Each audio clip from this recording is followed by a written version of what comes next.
faire quelque chose si on ne veut pas que la planète soit une grande décharge. Et je suis persuadée que les travaux que vous allez mener aujourd'hui auront demain des retentissements importants sur l'ensemble de la vie de tout un chacun. Le Nord-Pas-de-Calais est une région un peu particulière sur les questions des déchets. La collecte sélective a commencé à Dunkerque.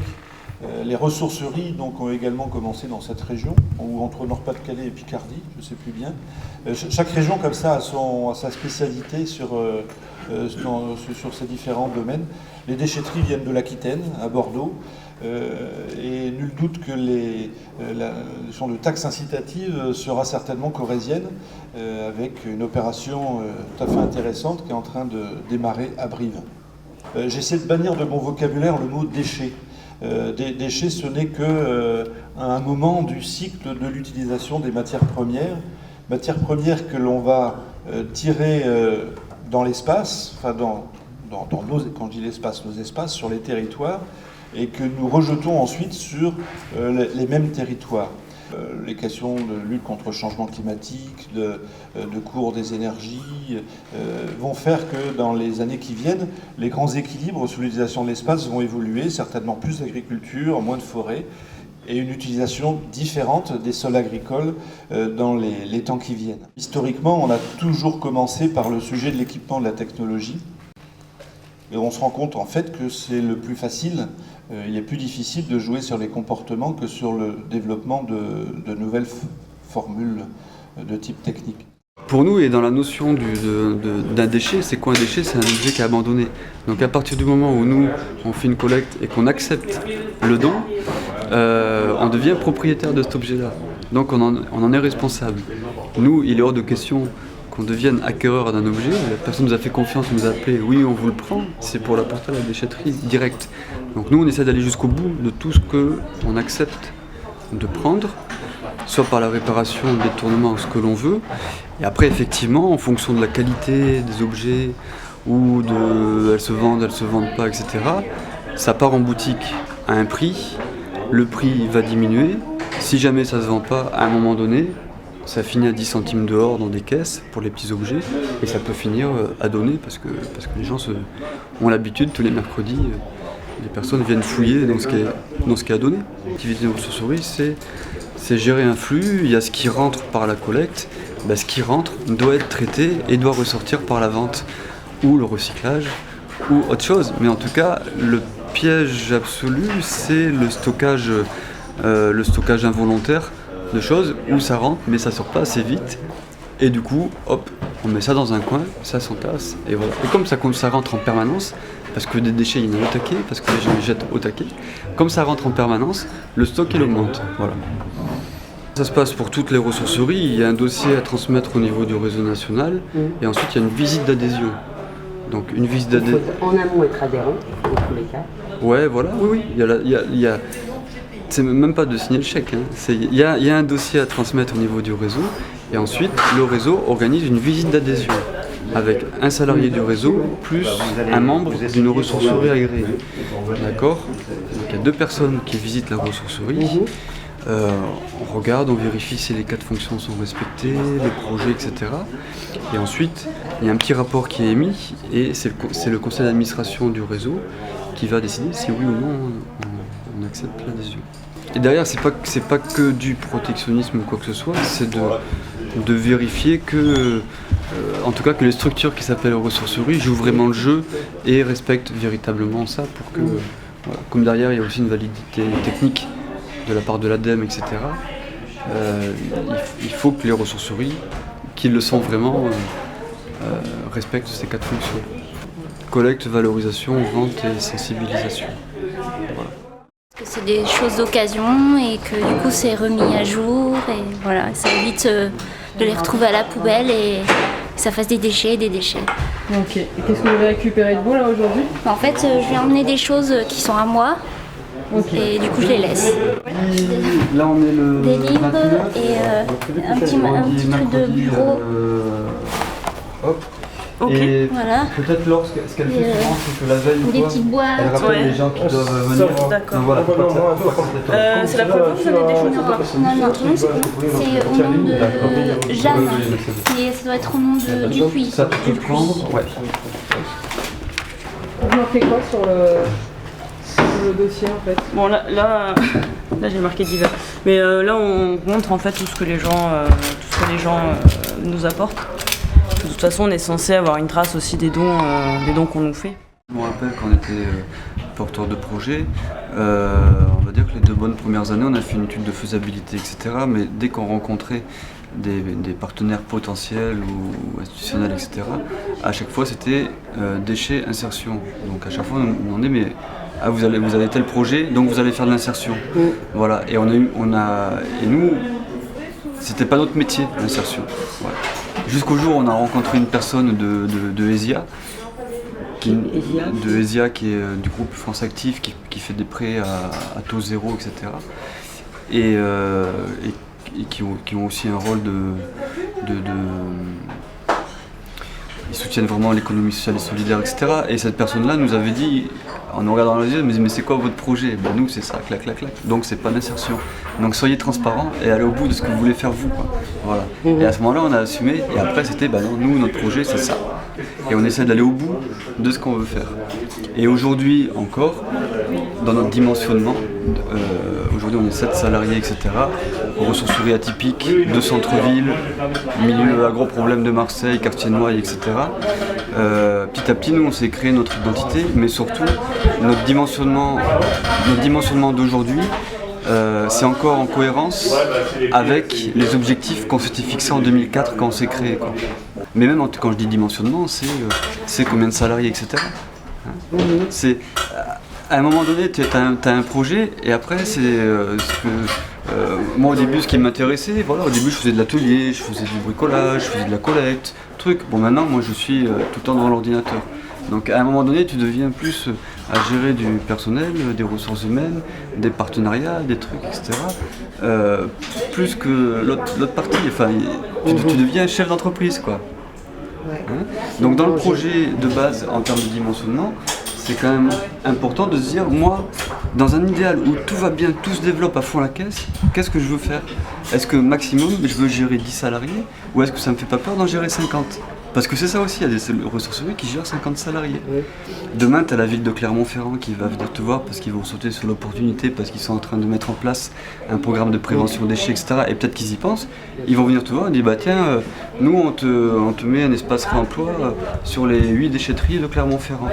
Bon ben là, c'est pas 10 tonnes que tu vas faire dans l'année, c'est 300 tonnes.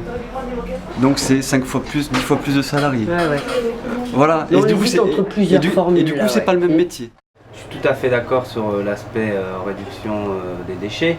C'est-à-dire que les ressourceries œuvrent pour la réduction des déchets. C'est le premier dada. C'est le premier dada, comme tu dis. Et puis le deuxième, c'est l'insertion socio-professionnelle aussi. Alors nous, par exemple, c'est vrai que le chantier d'insertion, puisque ici la ressourcerie c'est un chantier d'insertion, donc moi ce qu'on me dit en tout cas, c'est qu'ici on est une association qui fait de l'insertion par l'activité économique. C'est pas une association qui fait de la réduction des déchets à la base. Mais la ressourcerie est un chantier d'insertion, donc parmi 5 autres chantiers d'insertion au sein de l'association. D'accord. Ah ouais. Voilà. Ah ouais. Donc moi, si tu veux, j'ai une fibre, on va dire, écologique. Voilà, je suis vraiment très intéressé par le fait qu'on fasse de la réduction des déchets. Mais mon premier métier, c'est l'insertion par l'activité économique. D'accord. Voilà. Et la ressourcerie est un outil d'insertion. Et grâce à cet outil d'insertion, on fait de la réduction des déchets. À nous, ça fait 1 an tout juste. Ouais, c'est tout nouveau. Un petit peu plus d'1 an, quoi. Que ce chantier d'insertion existe, mais du coup, l'association. L'association, ça fait plus de. Impulse-toi, elle existe. Impulse-toi, elle existe depuis 98. On est dans la démarche de progrès qui tend à amener au label. Mais en tout cas, on est adhérent au réseau et donc on peut se présenter sous le nom de ressourcerie sans problème. Ah ouais, moi je croyais qu'il fallait vraiment être du coup Non. Comment ça se passe? À partir du moment où on est adhérent, à partir du moment où on est adhérent au réseau, on peut écrire ressourcerie. Donc là, il n'y a pas de souci. Et après, il y a une démarche de progrès qui permet d'être labellisé. Jusqu'à l'année dernière, où la chargée de développement que je vous présenterai après a eu l'idée de mettre en place le chantier d'insertion ressourcerie en disant bon bah on va essayer d'aller au-delà du bois, parce qu'on ne nous donne pas que des meubles mais aussi de la vaisselle, des vêtements, de l'électroménager, etc. Et on va mettre en place un chantier d'insertion à proprement parler qui s'appelle ressourcerie. L'intérêt de la ressourcerie, c'est que ça fait la transversalité entre tous les chantiers d'insertion, puisque comme je viens de le dire, dans le cadre des déménagements, on récupère des meubles, donc ça permet d'une part de sensibiliser les gens qui sont déménagés en disant ne jetez pas, on œuvre aussi pour la réduction des déchets, donc donnez-nous vos meubles, ils seront utilisés à bon escient, ils seront retapés s'ils sont un peu cassés et revendus, ça évitera qu'ils soient jetés. Pour le garde-meuble également, avant les lots qui étaient dématérialisés, c'est-à-dire les gens au bout d'un moment, soit à cause d'un décès, soit parce que c'est encore une fois à caractère social, donc c'est beaucoup au travers d'assistantes sociales que des gens sont orientés chez nous. Donc au bout d'un certain nombre d'années, les gens viennent récupérer leurs meubles, des fois ils récupèrent pas tout, des fois ils récupèrent rien, on se retourne vers la famille, des fois il n'y a pas de famille tout simplement, ou la famille ne souhaite pas récupérer les meubles, donc c'est pareil, c'était jeté, c'était encore une fois plus ou moins bien géré, et du coup grâce à la ressourcerie maintenant, ça permet de récupérer tous ces meubles, mais aussi des vêtements, encore une fois, des bibelots, de la vaisselle, et de la revaloriser, de la remettre en état et de la revendre à bas prix. Je dirais également pour les petits travaux, parce que dans le cas des petits travaux, quand mon collègue retape un logement, derrière on peut lui dire si vous avez changé l'aspect de votre logement, la personne dit ce meuble là finalement il va plus dans ma cuisine, je voudrais le jeter, prenez-le. Eux ils récupèrent et ça revient et inversement exactement en disant venez voir, peut-être que maintenant il y a chez nous un meuble qui pourrait aller bien dans votre nouvelle cuisine. Vous voyez. Et le centre d'appel, comme je disais, permet de sensibiliser aussi pas mal de monde par téléphone, d'informer sur les braderies. Je reçois grâce au centre d'appel un tableur Excel avec toutes les demandes de collecte et les demandes d'achat, quelqu'un qui cherche une gazinière, etc.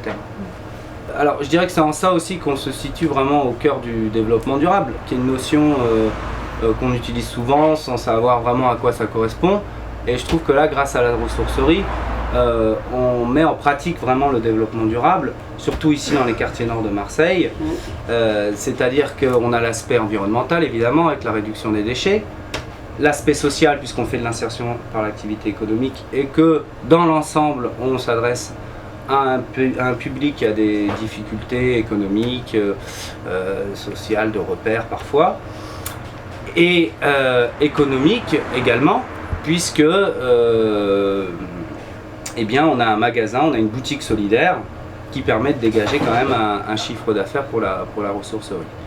Voilà. Et c'est vrai que souvent nos clients qui viennent à la boutique sont très contents d'avoir un lieu de vie dans les quartiers nord, un endroit où il n'y a pas forcément de boutique comme ça de proximité, où on peut venir prendre le temps d'échanger, où on ne se sent pas obligé d'acheter, où on n'est pas là pour faire ses courses le plus rapidement possible, où on a des prix attractifs, où on discute, parfois autour d'un café.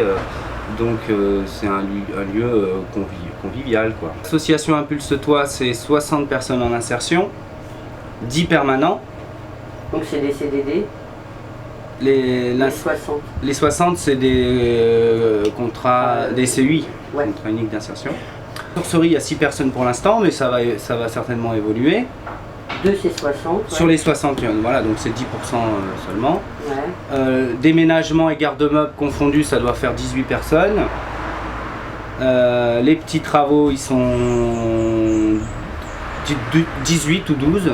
Et le centre d'appel 18. Voilà, c'est 3 fois 18 et 6, on doit arriver à 60 ou pas loin. Donc je vous présente Mustapha,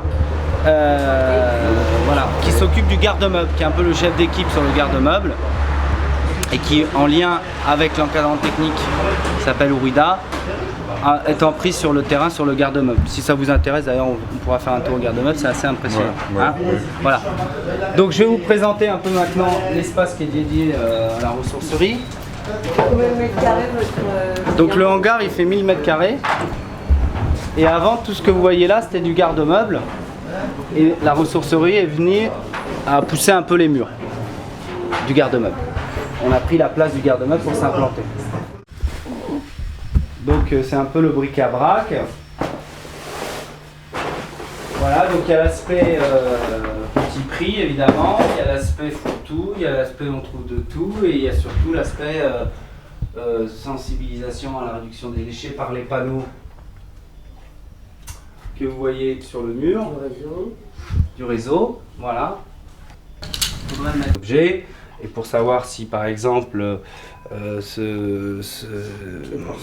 porcelaine, en tout cas ce porte-fruit on va dire a été fait à la main puisque la tige là elle n'est pas toujours très centrale, un coup elle est un peu plus grosse, un peu plus petite et pareil sur toutes les petites fleurs on voit qu'il n'y en a aucune qui est exactement la même, donc ça veut dire qu'il a été fait à la main, donc ça veut dire qu'il vaut plutôt 12 € plutôt que 2 €. Vous voyez, celui-là pareil il a été fait à la main, il est un peu plus gros, on l'a mis à 15 €. Bon. Donc après, nous ici... Donc c'est un antiquaire qui passe à peu près... Non. Idéalement, il faudrait qu'il passe une fois par mois. Bah nous en un an... Pour vous donner un avis. Oui, mais bon, faut qu'il prenne sur son temps, faut qu'il soit vraiment sympa. Nous, il est venu une fois, en un an. Bon, il va pas venir toutes les semaines. Partenariat même à mettre en place. Nous, il nous a rien acheté. Voilà, donc ça veut dire que le jour où il était venu en tout cas, s'il nous a sorti, alors on le voit pas très bien parce qu'il est un peu caché, mais il nous a sorti ce miroir là-haut de barbier. Ah ouais, du coup, ouais. Voilà, un vieux miroir de barbier, bon, il vaut 50 €. Donc c'est pareil, il faut venir le bouquiniste, l'antiquaire, faut faire venir le mec qui est un peu spécialisé parce que même les vieilles consoles de jeux vidéo ça peut avoir du prix. On parlait tout à l'heure des rétroprojecteurs ou des diaporamas. Ouais. Ça peut aussi valoir... Ça c'est une vraie tortue empaillée ou quoi? Voilà, on récupère de tout. Ça c'est une vraie tortue, une vraie carapace de tortue, ouais. Enfin même pas empaillée, c'était lequel qui Ouais, c'était lequel, ouais. On dirait de la nacre. Oh, ils avaient fait un trou dedans. Allez le voir. C'est une vraie. Bon voilà, on récupère un peu de tout, nous on a mis ça là-dedans pour rigoler. Bon. Voilà. C'est un peu le... Bifoc. Donc voilà, dans la vaisselle, et après moi je dirais c'est le jeu. Bon des fois les gens ils viennent là, la dernière fois il y a une dame qui avait acheté un beau vase en cristal. Nous on n'avait pas repéré que c'était du cristal. Donc elle l'a acheté 5 € et elle m'a dit ah là je suis trop contente, j'ai fait une affaire chez vous, il vaut au moins 40 €, tu vois, tant mieux pour vous. Voilà. Elle tu vois. reviendra. Voilà. Elle reviendra, elle était contente. Faut savoir perdre pour gagner quelque part. Hein. Et puis quand nous on arrive à mettre le doigt sur un bel objet, on dit tiens celui-là, on va pouvoir le vendre un peu plus cher. Mais sachant qu'ici, on n'a pas une clientèle qui va lâcher 50 € dans un vase, quoi. J'étais dans les bénévoles d'Impulsator avant de devenir directeur. C'était tout petit, c'était un garde-meuble et déménagement, il y avait 6 personnes. Voilà, maintenant on est 70 quand même. Et ce qu'il y a d'intéressant pour nous dans l'expérience qu'on a eue, parce que nous on est nés dans la chaîne du mal logement, pour solutionner les gens en grande difficulté, et le concept de ressourcerie depuis un an est devenu transversal, et les notions de développement durable sont devenues transversales à l'ensemble de nos activités. C'est la partie pédagogique qu'il y a à l'entrée des déchetteries, parce que les gens jettent parce qu'ils n'ont pas d'autre solution. Et ils sont presque satisfaits de voir qu'on va trouver une solution et qu'on va... donc pour les communautés de communes, pour les collectivités, ce temps pédagogique que vous avez au pied de la déchetterie, ils peuvent peut-être vous le rémunérer dans la logique des ressourceries. Il y a d'autres expériences sur sur la façon de relooker ce qu'on récupère. C'est vrai que c'est en vogue. Alors je sais pas les vrais seuils de rentabilité, parce que ça va dépendre des acheteurs après. Ouais. Et il faut qu'ils soient solvables. Nous, c'est pas notre posture. Nous, on a choisi d'aider les gens en difficulté. Ouais. Mais c'est évident que le côté branché peut fonctionner. Ouais. Mais ça veut dire regarder une table comme celle-là derrière qu'on a récupérée. Oui, super. Moi, je l'ai mise ici parce qu'on n'arrive pas à la vendre. Donc c'est correct. Voilà. Donc relooker, elle aurait un sens. Voilà, mais est-ce que la peinture vaut pas plus que le prix de vente? Est-ce que les heures de travail ne valent pas En plus que déchetterie, etc. on a récupéré des matériaux, Prêt à- de la peinture, des pots de peinture en neufs plus. aux 2/3 pleins, des boîtes de vis toutes neuves. Parce que pour porter un dossier, il faut des gens qui aient des tripes, là j'en doute pas, de la technique, une espèce d'envie de partager, une abnégation absolue, parce que c'est, surtout au démarrage, plus qu'éreintant. Ouais. On ouvre des portes ouvertes et on retombe dans des halls dans lesquels il y a encore 10 portes, il faut encore ouvrir la bonne, etc. Et là, je ne sais pas, les techniciens que vous allez avoir avec vous, par exemple, mais il faut vraiment qu'ils aient un cœur, une générosité. Le choix va être plus important que les locaux, quoi. À mon avis. Hein. Regarde, une petite expérience, c'est l'humain qui va faire prendre la mayonnaise générale.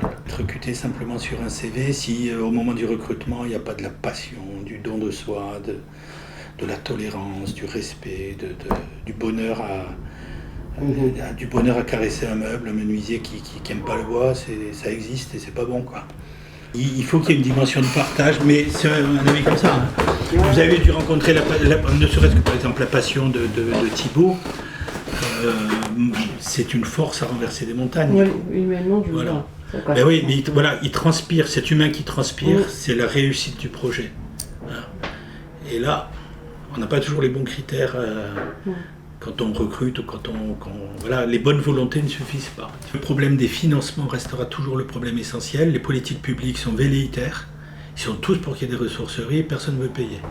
Voilà. Or, la pédagogie, une chaise comme ça, si on ne peut pas la vendre, ben, le fait de la démonter avant de la jeter pour la trier, il y a 4 heures de boulot pour mettre le bois d'un côté, le plastique de l'autre, etc. Et le comble en général, ils finissent par nous faire payer la mise en déchetterie. Mais surtout dans le traitement des déchets, c'est qu'on ne demande pas de compte aux grandes entreprises qui gèrent justement les déchetteries, le ramassage des ordures, qui les font brûler, qui les stockent, etc. C'est elles qui font le prix des impôts, à la limite, de la taxe d'ordures ménagères. Et on va demander des comptes à ceux qui, juste avant, essayent d'éviter que le déchet aille à la poubelle finale. C'est en train de changer peut-être. Et ben, sans argent. Avec les écotaxes. Oui, on nous laisse faire. Les écotaxes, elles sont recyclées par les gros écosystèmes, mais au niveau du partenaire, etc., vous verrez que malgré tout, ça restera insuffisant. Donc, il y a encore des incongruités, donc on est encore des pionniers, mais on enfonce. Voilà. Et donc, oui, c'est une dynamique, oui, ça correspond à un besoin, oui, il y a une utilité sociale. Non, c'est pas financé et l'autofinancement est largement insuffisant. Je pense que c'est une utopie de croire qu'on peut financer simplement les actions de remise en vie d'un meuble ou d'un appareil électroménager s'il n'y a pas d'aide.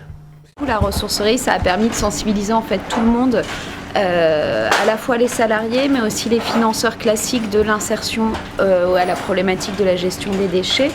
Et à la fois, par exemple, des petites choses de satisfaction, c'est par exemple notre conseil d'administration qui est là depuis le démarrage, depuis 15 ans, qui sont très basés à la fois sur le logement, puisque ça reste quand même notre cœur de métier, et sur l'insertion par l'activité économique, qui au début, quand on leur parlait de gestion des déchets, nous disaient « Ouh là là là là, dans quoi vous nous embarquez ?» etc.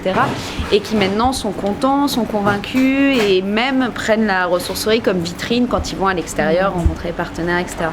Et ça fait plaisir.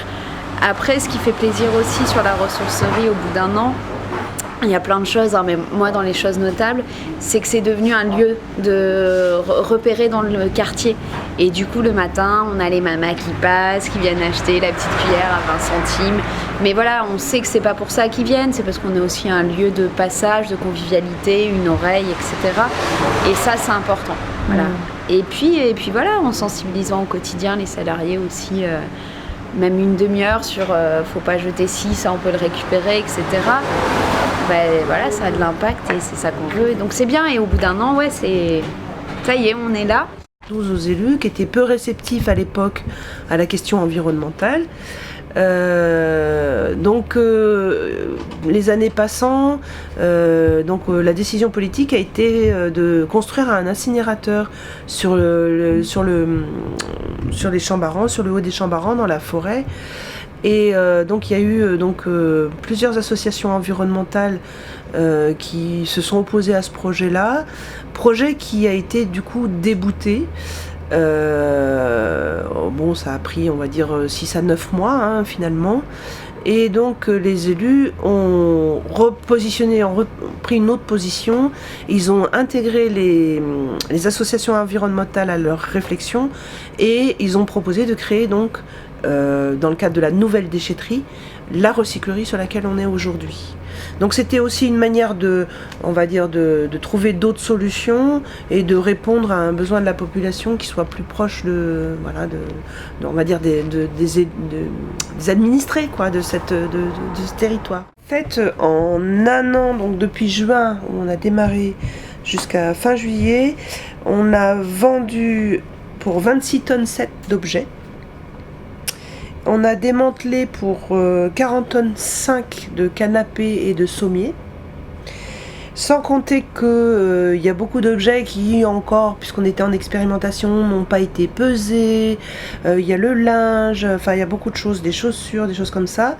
Tout n'a pas été pesé, donc moi j'estime qu'en fait il y a au moins 20 à 30% de plus. Donc en fait on n'est pas loin des 90 tonnes en une année d'expérimentation. Voilà. Sur un bassin donc, d'habitants de 43 000 habitants, où il n'y a que 2 déchetteries. Alors mon rôle ici, je suis valoriste. Je fais du démantelage informatique maintenant depuis quelques temps et de la réparation informatique. Je fais de la petite réparation de tout ce qui est petit matériel électrique. Tu vérifies tout ce qui est collecté. On essaye de vérifier tout ce qui peut être recyclable, revendable. Alors quand je dis recyclable, c'est démonter pour revendre des pièces ou revendre à des sociétés qui rachètent des matériaux. Enfin mon projet, je l'ai fait, je suis allé faire un stage de 1 mois pendant mes vacances pour faire le démantèlement ordinateur, pour apprendre comment on démonte un ordinateur, telle pièce. J'ai fait ça à l'atelier du Bourgamont, à Grenoble.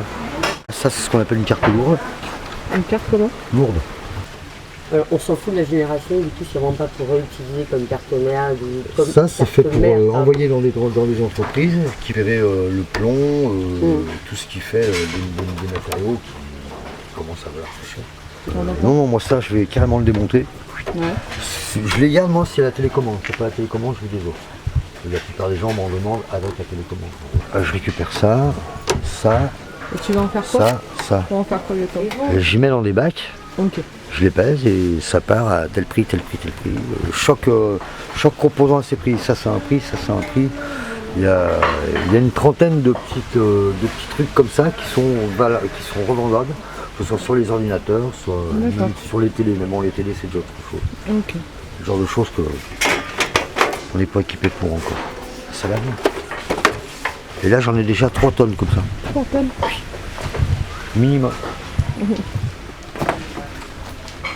Le démantèlement, c'est dans l'atelier là, à Grenoble. C'est éco-filière. Oui, c'est vraiment de la chaîne, oui, parce qu'eux ils font que ça. Du démantèlement, de la réparation d'ordi, ils font que ça.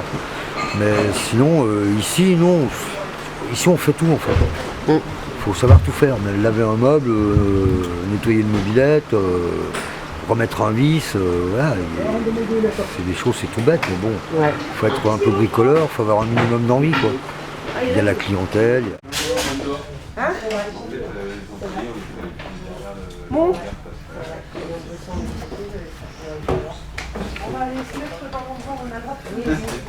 Là, les artisans peuvent déposer les vitrages, les portes, les fenêtres. On récupère également les sommiers et les clic-clac.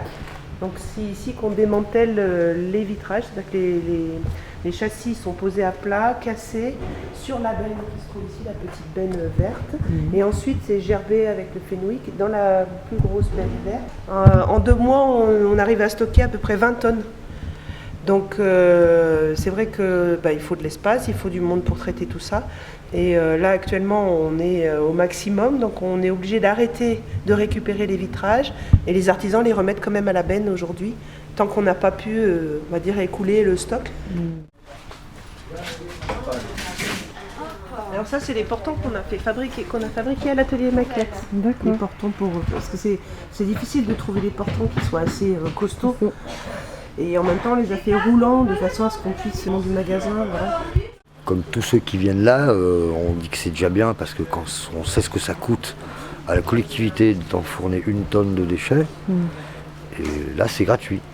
Quand les gens amènent là, c'est gratuit, ça fait des emplois, c'est réemployé, donc c'est pas enfoui dans le sol. Ça a coûté combien ça 2 euros. C'est là, ça bouge, Pas cher, hein? ça court. Ça va, ça court dans tous les sens. Dis donc. Ça fait quelque chose. Sûr. C'est parti. Ils sont partis, ouais, les là. Moi j'aurais dû téléphoner. Bah. Mais si, Donc 1, 2, 3 articles, c'est tout? Mais non, mais je sais Stop. même plus qui c'est. J'ai plus, fini? Il va pas leur courir après. Ça fait 4 euros, s'il vous plaît. Bah, si 4. je peux la balancer en seconde. Ça c'est de la chambre. C'est du pneu et la chambre à air. Voilà. Qui c'est qui vous l'a fait? C'est une amie qui est artisan. Vous pouvez regarder sur internet, elle a son catalogue, c'est Rustine. Rustine.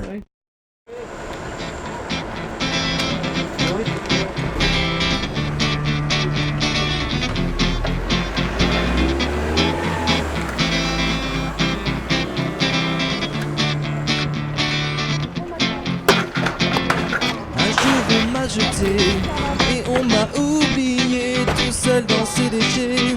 Je joue à l'arraché, autrefois adoré, autrefois vénéré. Ma caisse est fendue et je suis perdu, car on m'a jeté. Sans souci, on m'a vite oublié. La plupart des pots, ils sont à peine entamés, visiblement. Voilà. Et pas trop anciens. Finalement, on est présent dans la déchetterie là, toute la semaine pour récupérer d'éventuelles choses à transformer, des déchets que vous jetez à transformer. Et ça, on va le prendre, si vous permettez. D'accord. Ah bah super. Alors tout ce qui est aglo, là, stratifié, non. Et les panneaux comme ça, là, ouais. Ok, super. Tu gardes aussi? Ouais, le massif, ouais. Ça, c'est du... ouais, c'est...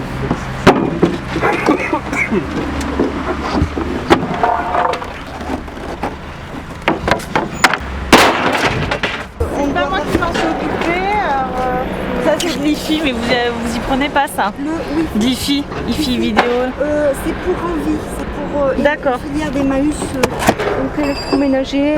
Faut que j'aille y mettre par là-bas. Ouais. Je connais. Et Ça, je sais pas. Ça c'est des jeux de console. Non plus. Non plus. Ça fait partie, c'est comme le IFI. Bah après, non mais je vais aller y emmener.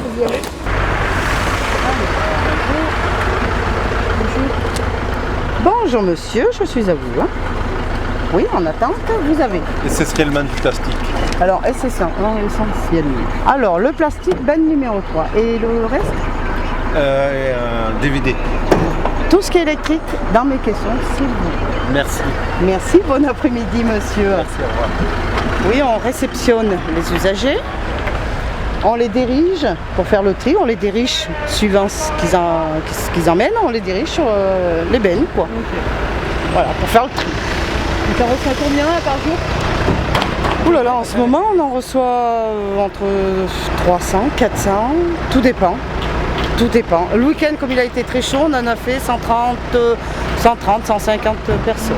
C'est une carte, c'est pour avoir accès aux déchetteries. Ils ont 50 passages à l'année gratuits, en 2 par jour. D'accord. Voilà. Sinon, c'est payant.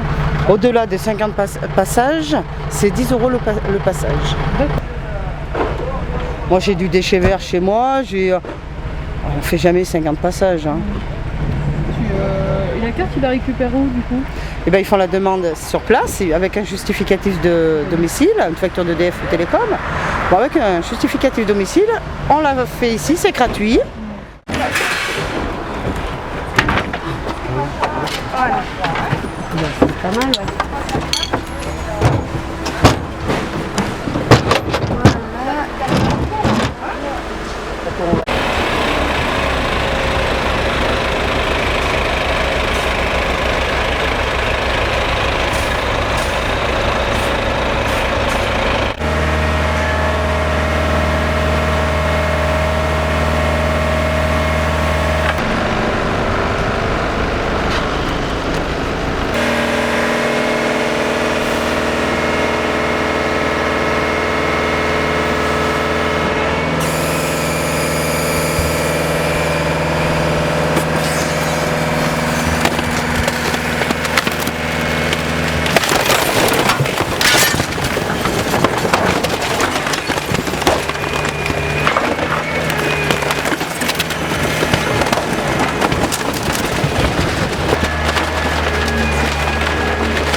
Du moment que c'est réutilisable, que ça, comment dire, ça coûte rien à la personne qui donne, je vois pas pourquoi elle donne pas.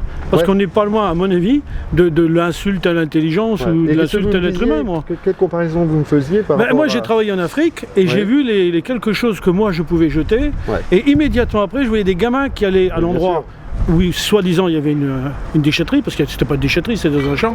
Et les mecs récupéraient plein de trucs.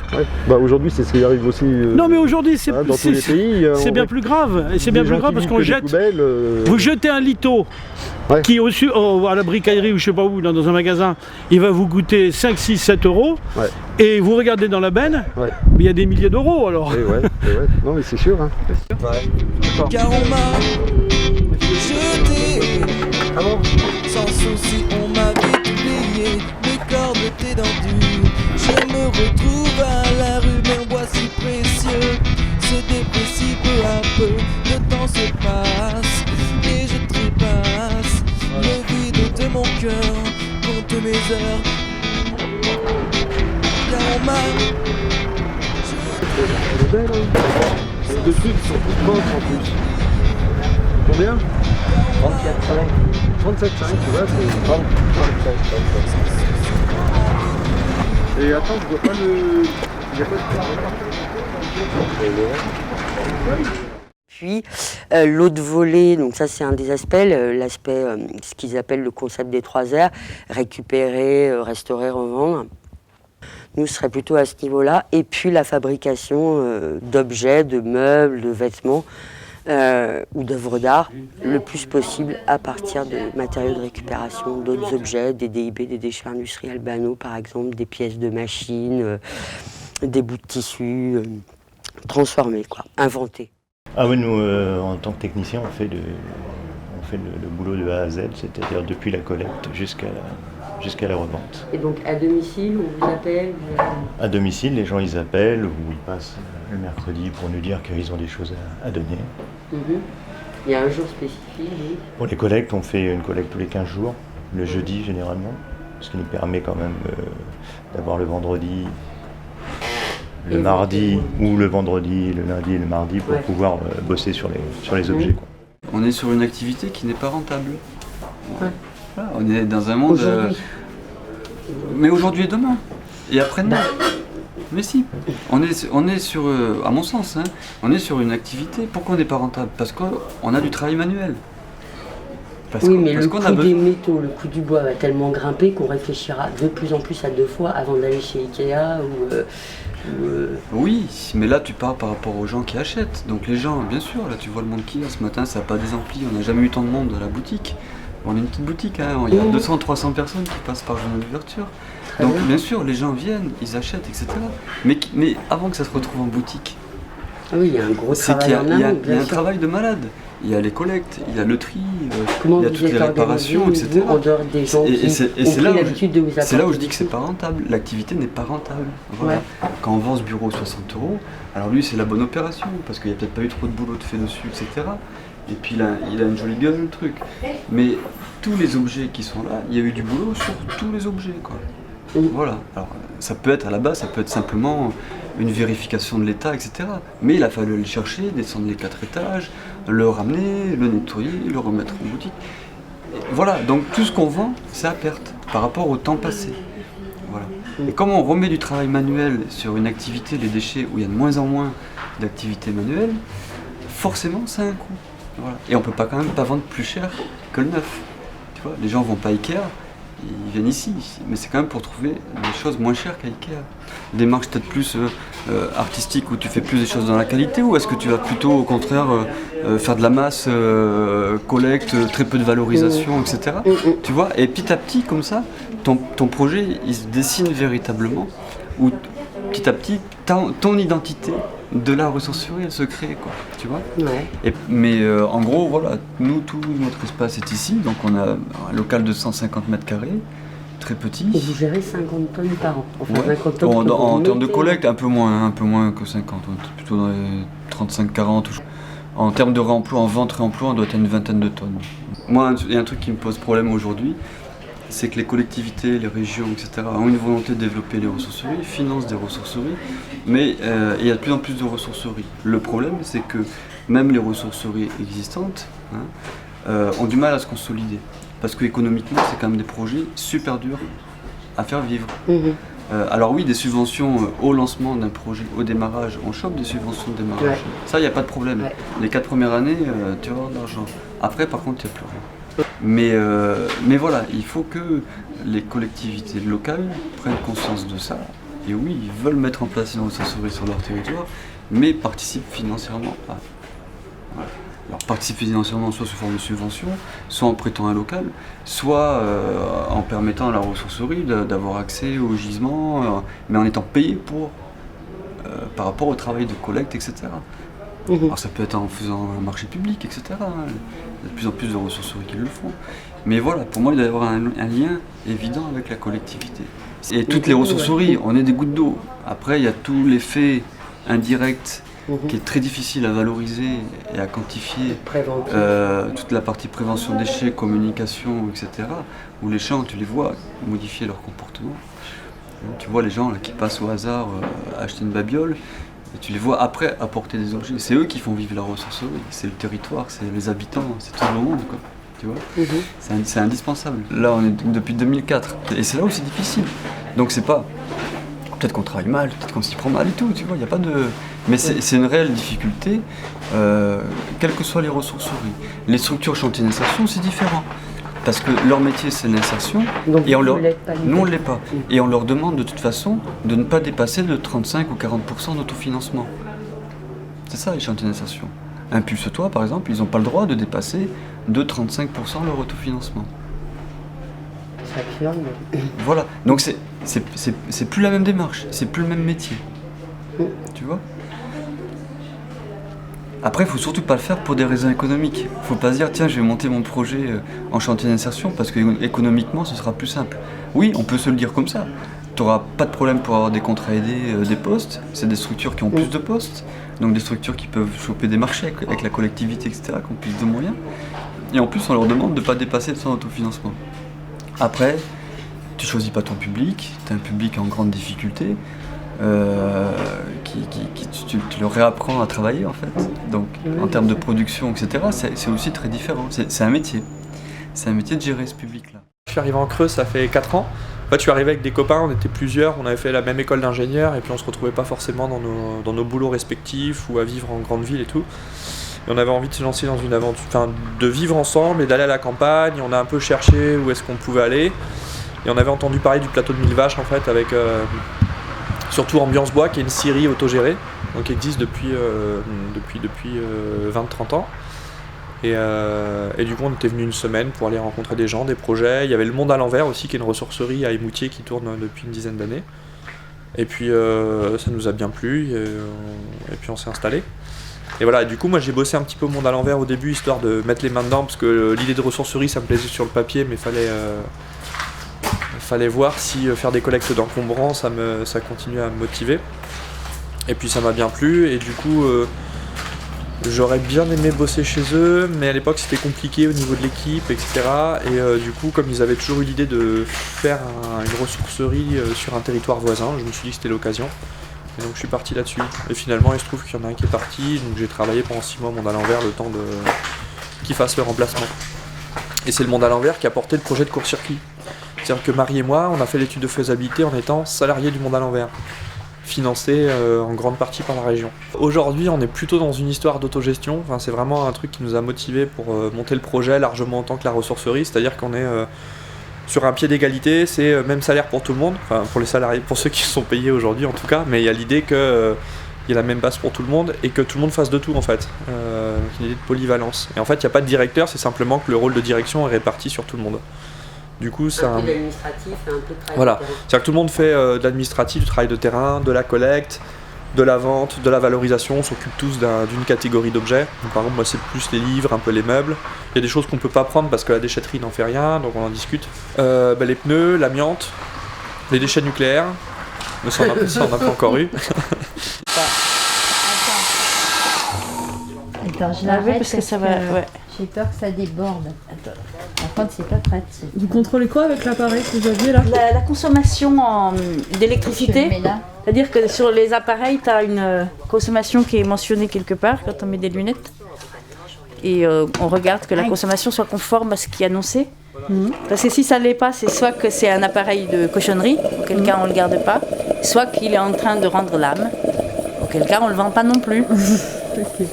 Donc voilà, c'est ça qu'on regarde. Donc là, ça a divisé, c'est bon. Un énergimètre. C'est pas un super appareil, mais en fait on en passe pas mal, quoi. Alors moi je fais du bénévolat, donc moi je viens d'arriver il n'y a pas longtemps, mercredi dernier, donc je vais essayer de venir tous les mercredis si je peux. Et donc Hélène elle m'a mis à l'atelier électro, alors je teste les appareils. Donc on commence par les brancher pour voir si ça marche ou pas, si ça fait pas sauter le compteur.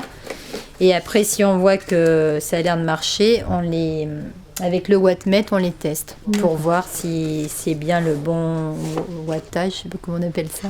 Et moi, je trouve ça bien parce que les gens qui n'ont pas grand-chose, moi, j'aime pas jeter. Donc, je trouve que c'est bien de récupérer et puis que ça profite à d'autres personnes, quoi. Parce qu'à l'heure actuelle, on peut pas se payer tout le monde peut pas se payer des choses neuves. Il est quoi? Il est appareil neuf de 1999. Il y a la garantie 1999. Il n'a jamais servi. Ce qu'on achète maintenant. Ouais, c'est ça qui est aussi intéressant, c'est de continuer à des appareils de bonne qualité de servir. Parce que là, il y a des drôles de cochonneries. Oui, mais non, carrément. Comme ça devait être les premiers, peut-être, je sais pas. Faire les... Ouais, ça fait sèche-cheveux, tu peux faire les genres de brushing, un tas de trucs. J'en avais un comme ça. Ça date de quand? Je sais pas de quand ça date, ça, par contre. C'est 75-80, ces couleurs-là. Ouais, je pense. Hein. Soit on se forme. Il y a l'idée avec Constance, on aimerait bien aller faire un stage dans une structure en région parisienne qui fait justement de l'insertion d'un point de vue vachement d'autonomie, un peu d'autogestion. Donc on aimerait bien aller voir ce qui se fait déjà. C'est peut-être qu'on a envie de faire ce qu'on appellerait de l'insertion, mais qui serait pas de l'insertion officiellement aussi. Est-ce qu'on a envie d'être chantier d'insertion avec les objectifs et les financements, mais si on n'a pas envie, on va pas aller là-dedans non plus. Peut-être que l'idée, ça peut être de créer 1 ou 2 postes, juste pour des gens du coin qui sont pas forcément motivés comme nous sur l'autogestion, ni même super écolo, voilà, mais juste pas rester un groupe où on est à peu près tous pareils d'un niveau culturel en fait. Cette idée de mixité, elle est quand même intéressante, quoi. Surtout que potentiellement il y a peut-être de l'activité à développer, il y a des gens qui ont sans doute envie de travailler ou au moins de s'occuper, et de voir comment on peut faire coïncider les deux, ça paraît intéressant. Aujourd'hui c'est compliqué et puis finalement ça fonctionne sur une idée que chacun porte une part de projet, que chacun est responsable, chacun est autonome. Du coup il n'y a pas de... Après pour toutes les décisions et choses comme ça, on a une réunion hebdomadaire, on a un planning, on a des outils pour faire circuler l'information et tout. Aujourd'hui, ce serait assez compliqué d'inclure aussi des gens qui seraient en insertion dans ce fonctionnement-là. Par contre, l'idée d'insertion, c'est quand même quelque chose qui nous intéresse ou qui nous interpelle. On ne sait pas du tout sous quelle forme, mais ce serait peut-être plus pour d'ici quelques années, quand on sera déjà bien rodé avec ce mode de fonctionnement et qu'on sera bien assis, y compris économiquement, quoi.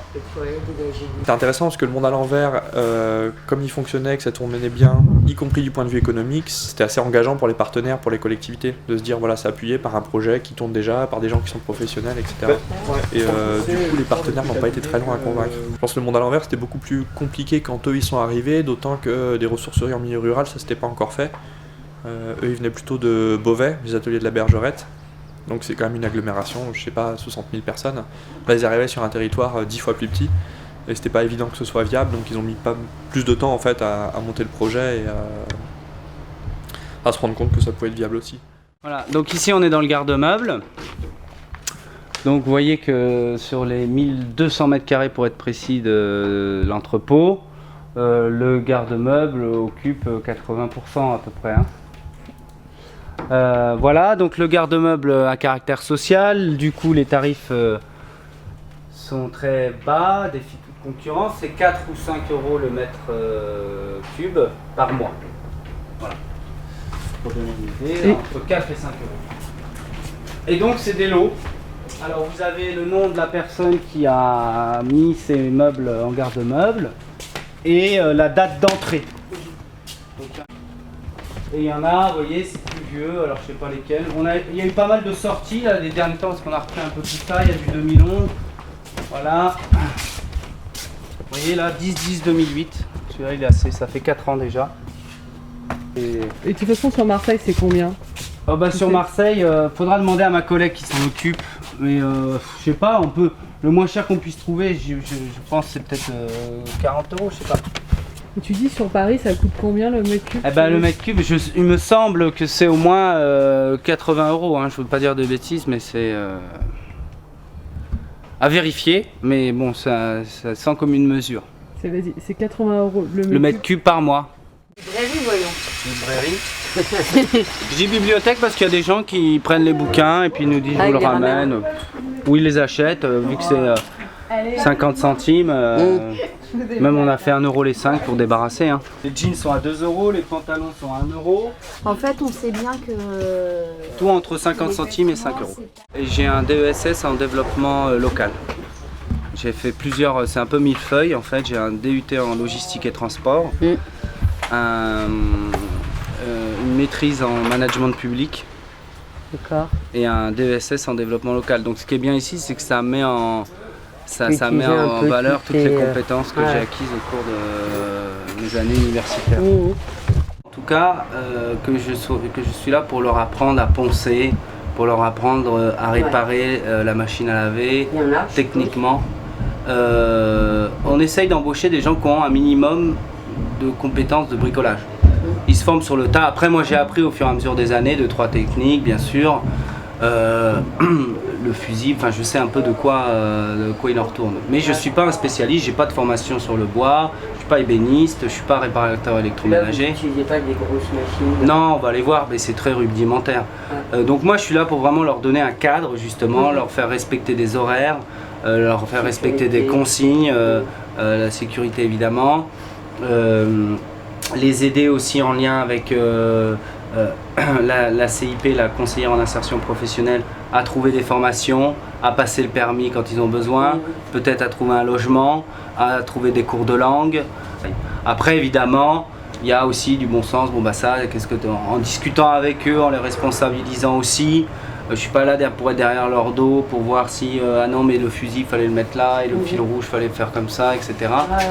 Vous leur laissez en plus. Là ils ont une marge de manœuvre. Alors après on fait un point, on fait un bilan bien sûr. Alors pourquoi la panne, est-ce qu'on a bien identifié la panne, diagnostic de l'objet, etc., etc. Structuré dans le travail. Structuré voilà, dans le travail pour qu'on puisse essayer de redonner une seconde vie au maximum d'objets, hein, parce que c'est ça le but. Et puis ils se prennent au jeu parce qu'ils savent que c'est... Je dirais ils se valorisent eux-mêmes tout en valorisant les objets. Donc ici on a l'atelier. Alors c'est assez sommaire pour l'instant, mais on a fait un devis pour des travaux. Il sera financé par on l'espère par l'ADEME et puis la région. Voilà, donc ici on a tout ce qui est la partie, je dirais bricolage, hein, parce que sur le bois et sur les petits appareils ménagers. Donc tout ce qui est voilà, les lecteurs DVD, les radios, etc. C'est assez sommaire. Hein. Ça à contrôler, voilà, machine à laver, lave-vaisselle, arrivée d'eau, simple. Okay. Donc il y avait les vestiaires, on a dit voilà, est-ce que je peux utiliser quand même là pour tester 2-3 appareils. Alors dans d'autres ressourceries, vous en avez vu, ils ont une pièce entière dédiée, ils ont 15 machines qui sont en test, des fois ils sont au top. Vous nous excuserez, c'est pas très bien rangé aujourd'hui parce que on a eu pas mal de sorties, ça nous a un peu... Là c'est vide, c'est ça qui est génial, c'est qu'on a eu énormément de sorties. Et là on se sent léger quand c'est comme ça, il y a des gros meubles qui sont partis, vendus 80 €, les trucs en massif, etc. Hein. Sur les prix, il faut faire, faut lâcher. Ici, on a du stock. Ah, je disais zéro stock, mais on est bien obligé à un moment donné. Donc ici, on a encore une partie atelier, vous pouvez venir voir, où on essaye de récupérer, de stocker. Alors là, vous voyez, les tuyaux pour les machines à laver. On a des moteurs en dessous de machines à laver. On essaye de récupérer le cuivre dans les câbles. Ouais, vous faites un peu de revente aux recycleurs? Oui, à la ferraille. Ouais. Ça, c'est le recyclage. Alors, dans ces cartons, c'est essentiellement du textile. Vous voyez, écrit hiver dessus.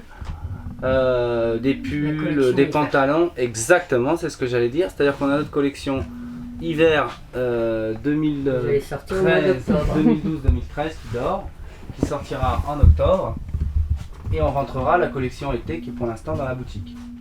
Donc moi je tiens une comptabilité du tonnage, alors j'essaye de... Tonnage. J'essaye de différencier ce qui vient des collectes, donc c'est-à-dire quand les gens nous appellent en disant voilà j'ai un frigo, une machine à laver, des vêtements à vous donner, ce qui vient du déménagement, ce qui vient du garde-meuble et ce qui vient de l'apport volontaire, c'est-à-dire que les gens viennent directement ici, ce qui est quand même le mieux quand on n'a pas à se déplacer. Après il ne faut pas rêver, ils vous amènent en général un sac de fringues, des livres, une petite table, c'est très limité, ils ne vous amènent pas leur frigo ou leur armoire normale. Ce qui est assez normal. Alors, donc là, au bout de, allez, on va prendre jusqu'à 7 mois d'activité en 2012, donc jusqu'à juillet, jusqu'au 31 juillet, on a détourné, je dirais, des déchets, 25 tonnes d'objets divers et variés. Voilà.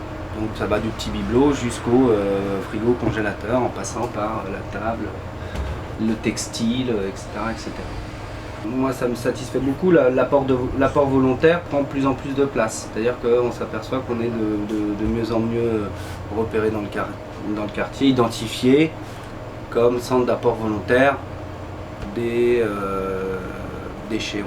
On a quelques clients qui font des brocantes et donc qui viennent chez nous pour s'approvisionner, ça c'est sûr. Mais on n'a pas une clientèle centre-ville ou du... C'est sûr que l'implantation de la boutique est très importante. C'est-à-dire que nous, si tous ces objets-là, ils étaient à vendre dans le centre-ville ou dans le 8e ou dans des quartiers un peu chics, bah, ce serait les prix x2, x3, ce ne serait pas le même chiffre d'affaires, etc. Mais nous, on assume complètement d'être ici. Et puis tant mieux si on permet à des gens d'avoir des équipements un peu sympas pour des prix super abordables, tant mieux. 99% c'est de la récup. Donc nous on a acheté ce type de matériel, en gros, des perceuses, du petit électroportatif, on n'a pas de grosse machine fixe, où on commence donc en récup, quand ça arrive. En termes de gestion, c'est la gestion d'un flux. Ça rentre et ça doit sortir. Si ça rentre mais ça sort pas, tu stockes, t'es mort. Non, mais pour moi c'est plus l'aventure humaine. Moi et Mathieu on a fait les mêmes études, on a fait l'IUP Génie de l'environnement à Marseille. IUP Génie de l'environnement, c'est quoi, bac plus 4. Moi après j'étais partant pour l'armée, j'ai pas voulu faire l'armée. Donc je suis parti en coopération 2 années au Sénégal, où j'ai bossé sur les déchets, avec des projets avec les habitants, tout ça. Et à mon retour j'ai bossé dans une asso régionale de protection de l'environnement, 2 ans. Et puis là j'ai croisé Mathieu, qui lui dans un même temps a fait les mêmes études que moi. Après il a fait lui bosser dans un syndicat mixte sur déchetterie. Et puis Mathieu dans le projet, c'était lui le grand récupérateur de passion, de faire les puces, etc. Depuis tout petit quoi. Voilà. Moi la fibre associative, déchets, tout, je l'ai chopé peut-être plus à partir du Sénégal. Mathieu plus le côté manuel, je fais les puces et vide-grenier depuis très très longtemps. Je vais dans des friches, etc. Et puis voilà. Le Sénégal, les déchets qu'ils ont en termes de gâchis, c'est ce qu'on leur a apporté quoi. Hein. C'est aujourd'hui, c'est le plastique qui fait son apparition et qui devient une catastrophe quoi. Voilà. Maintenant, si on enlève le plastique, il n'y a pas un bout de métal qui est perdu. Canettes, ils en font toujours quelque chose. Bien sûr, il y a tous les petits artisans qui récupèrent les carters, etc., qui transforment en paraboles, enfin ils font des trucs hallucinants en termes de récupération. Et puis surtout, voilà, c'est de l'informel qui fait vivre, et qui fait vivre énormément de monde, quoi. Lorsqu'on fait une collecte, il y a l'adhésion, la personne nous demande, elle remplit une fiche, elle devient adhérente. Ouais. Et par contre, l'adhésion ici sur place, quand une personne veut acheter, c'est à partir de 1 €. Bien. Ouais. Donc c'est pas un objectif financier ou quoi. C'est que déjà, en parlant d'adhésion, en termes de sensibilisation, la personne va demander pourquoi, elle connaît pas forcément ce que c'est pas forcément ce que c'est qu'une asso, etc. Et du coup, on doit présenter au recyclodrome qui on est. Ce qu'est la ressourcerie, d'où viennent les objets. Voilà, simplement, c'est au moins cet intérêt-là. Moi, je le verrais comme un échec que les gens rentrent ici et ressortent en ayant acheté un objet, en ayant l'impression qu'ils sont rentrés dans une quincaillerie ou quoi. Non, ils doivent savoir où ils ont mis les pieds, quoi. Donc, protection individuelle, voilà, Ah ça oui, c'est d'accord, quelque des chose, il faut être lunettes assez... soudées, Alors ça aussi, on des a récupéré gants. des masques, des lunettes, ça, faut être vachement vigilant là-dessus. Parce qu'on est quand même sur un boulot où il y a quand même beaucoup d'accidents potentiels du travail. Ouais. Hein, la meuleuse, paf, les yeux, on porte des choses, comment elle se comporte, hop, on peut vite se bloquer le dos, on peut se faire tomber une armoire sur le pied, donc les chaussures de sécurité, etc. Voilà, genre les chaussures de sécurité, c'est quand même bien que chaque personne ait sa paire à sa taille. Par contre, on doit permettre aussi aux gens de mieux consommer. Pour nous, notre responsabilité dans ce que l'on vend, c'est de vendre des choses durables, de bonne qualité. Voilà. Moi, si c'est pour récupérer quelque chose, hop, le bidouiller, et puis 3 semaines après de le retrouver à la poubelle parce que c'était pas solide, voilà. Et en termes de responsabilité, nous, il y a des choses que l'on vend pas. Hein, ou qu'on va vendre, mais en donnant moult précautions à la personne qui... un radiateur, un convecteur électrique qui consomme 3000 watts. Voilà, qu'est-ce qu'on fait? On doit le vendre ou on ne doit pas le vendre? Un micro-ondes des années 80 qui t'envoie plein d'ondes de la tronche, qu'est-ce que tu fais avec? On en fait un déchet ou un truc? Une lampe halogène, qu'est-ce qu'on fait? C'est ce qui consomme le plus, mais elle fonctionne. Donc voilà, nous par moment on refuse, on ne vend pas. Ou une casserole en téflon où on voit que j'en ai mis ce matin une à la ferraille là. Moi, une casserole comme ça, je peux manger dedans, mais on la vend pas, quoi. Parce que la personne va bouffer du téflon, c'est tout en train de... Voilà. Ou une belle cocotte minute tout en alu. On la vend ou on la vend pas? Bah non, c'est de l'alu. Voilà. Donc on doit quand même se tenir au courant de la matière, de tout ça, quoi. Moi, c'est mon problème avec le gros électroménager, etc. Ouais, on va vendre un frigo à une personne qui n'a pas de thune, on va lui vendre un frigo 30 €, et sauf que c'est un classe F par rapport à un frigo d'aujourd'hui. Donc c'est les gens qui n'ont pas d'argent qui vont se retrouver avec un truc qui consomme 25 fois plus. Donc voilà, donc pour moi la responsabilité elle est aussi là, et ça marche au moins par de la prévention, de la sensibilisation, quoi. Ah, vous voulez ce radiateur? Franchement, on vous le fait à 2 € parce que pour nous, le truc, attention, ça consomme énormément, ne le mettez pas à fond pour une petite pièce, etc., etc. Si la personne elle veut absolument, pas de souci, mais en tout cas on lui aura filé l'info, quoi. Et ça, voilà, ça c'est sûr, en permanence. Ce matin, une personne elle a acheté une table, elle hésitait entre 2 tables. Il y en a une à 6 €, l'autre à 15. Elle me dit qu'est-ce que vous en pensez? Je dis bah prenez celle à 15, celle à 6 c'est une merde d'Ikea, pas possible là, qui est dehors. L'autre, vous pouvez sauter dessus, etc. Ça vient d'un collège, c'est les pieds métalliques, armature métallique, ça bougera jamais, quoi. Voilà, foutez 10 € de plus. On est sur du... Moi, j'aurais préféré qu'elle prenne le truc Ikea, tu vois. Hop. Bah non, ouais, ça doit être... Il y a une sincérité là-dessus, quoi. Et c'est là où on se comporte pas en tant que commerçant. Et pas des commerçants.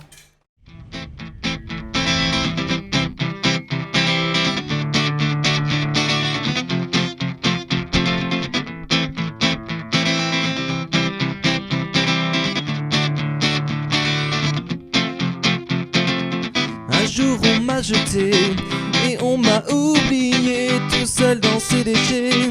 Je joue à l'arraché, autrefois adoré, autrefois vénéré. La caisse est fendue et je suis perdu, car on m'a jeté. Sans souci on m'a vite oublié, car on m'a jeté. Sans souci on m'a vite oublié, mes cordes étaient tendues. Je me retrouve à la rue, mais en bois si précieux se déprécie peu à peu. Le temps se passe et je trépasse le vide de mon cœur, compte mes heures, car on m'a